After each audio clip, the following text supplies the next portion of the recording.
চলে এসেছি একটা নতুন ভিডিও নিয়ে। অনেকটা ভোরবেলায় উঠেছি, ভোর 4টের সময়, আর চলে এসেছি ঘাটেতে পুজো দেখতে আর কিছু ভিডিও শ্যুট করতে। অনেকগুলো দিন কেটে গিয়েছে, ছট পুজো চলে গিয়েছে, আর ভেবেছিলাম ভিডিওটা দেব না, ডিলিট করে দেব। তারপর অনেক ভাবনা চিন্তা করে দেখলাম না, ভিডিওটা আপনাদের সাথে শেয়ার করা যাক। এই ভেবেচিন্তে আমি ভিডিওটা শেয়ার করছি, সবাই একটু দেখবেন প্লিজ। আর যদি ভিডিওটা ভালো লেগে থাকে তাহলে অবশ্যই লাইক, কমেন্ট, চ্যানেলটা সাবস্ক্রাইব করে পাশে থাকবেন, বেল আইকনটা ক্লিক করে দেবেন এরকম নতুন নতুন ভিডিও চটজলদি পাওয়ার জন্য। ছট পুজোটা হচ্ছে বিহারি সম্প্রদায়ের মানুষের, আর আমাদের জগদ্ধাত্রী পুজোও হচ্ছিল। তো দুটো সম্প্রদায় মিলেমিশে একাকার হয়ে গিয়েছে, আর এই পুজোর সাথে অনেক কিছু স্মৃতি আমাদের জড়িয়ে রয়েছে। কেননা আমার ছোটবেলাটা কেটেছে বিহারি সম্প্রদায়ের মানুষ আর বাঙালি সম্প্রদায়ের মানুষ মিলেমিশে, তাই জন্য আমরা ছোটবেলা থেকেই এই পুজোটা দেখে আসছি আর খুব এনজয়ও করি। প্রথমে আমরা একটা ঘাটের দিকে গিয়েছিলাম, সেটা হচ্ছে আমার বাড়ি থেকে 5 মিনিট দূরত্বে। সেখানে দেখলাম খুব একটা ভিড় হয়নি, সেই কারণে হাইওয়ে ধরে আমরা আবার এগিয়ে গেলাম। 15 মিনিট দূরত্বে আরও একটা পুকুরের ঘাট রয়েছে, সেখানে চলে গেলাম। এটা হচ্ছে দিল্লির রোড হাইওয়ে, ন্যাশনাল হাইওয়ে। এখানে শুধু লরির আর বাসের আনাগোনা, সেইভাবে পদযাত্রীরা ওই রোড দিয়ে চলাফেরা করে না। এই যে আরও একটা ঘাটের দিকে চলে এলাম। এখানে কিছু মানুষ এসেছিলেন, তবে সেইভাবে ভিড় হয়নি। আমরা যেহেতু অনেকটা ভোরের দিকে গিয়েছিলাম, যদি আরেকটু বেলার দিকে যেতাম তাহলে হয়তো ভিড়টা দেখতে পেতাম।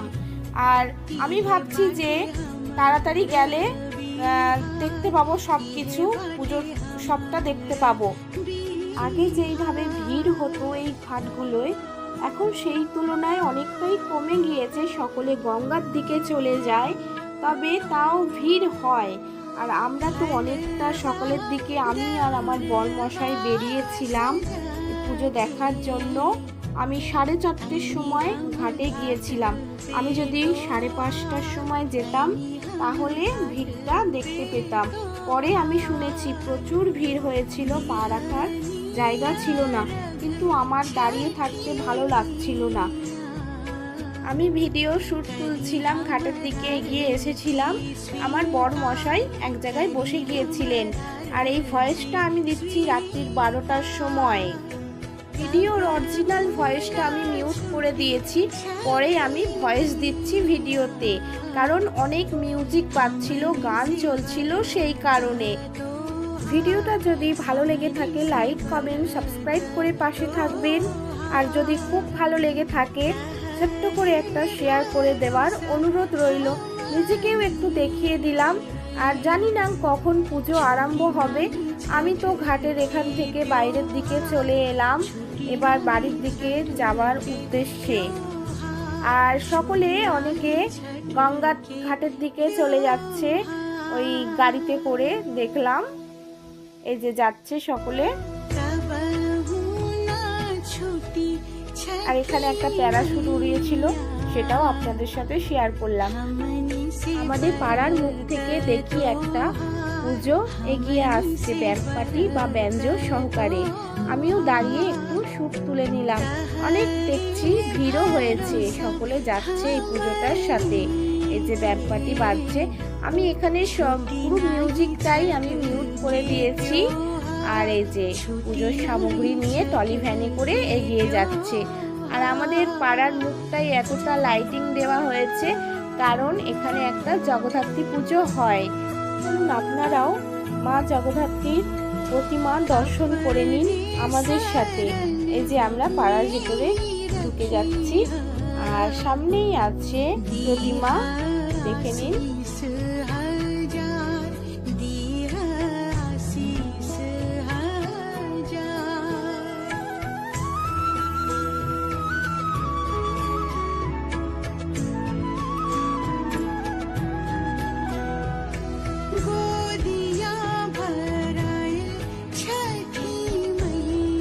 আমরা যে পথ দিয়ে বাড়ি ফিরছিলাম সেই পথেও একটা পুকুর পড়ে, আমাদের সাথে আপনাদেরকেও নিয়ে এলাম সেই পুকুরে।